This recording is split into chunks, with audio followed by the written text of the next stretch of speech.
morning. My name is Amina Firdos. I am studying third class Urdu medium. Mary and the three birds. Mary was very hungry. She tasted the payasam from the first bowl. This payasam is too hot to eat. Then she tasted it from the second bowl. This payasam is too cold to eat. Finally, she took a spoonful from the third. This payasam is just right. Mary gulped all the payasam. Mary was tired. Then she wanted to sit on a chair. This chair is too big to sit on.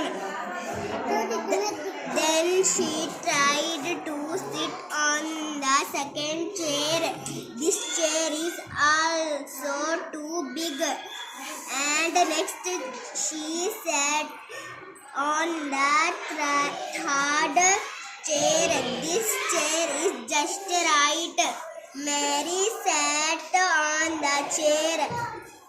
Also, the chair broke.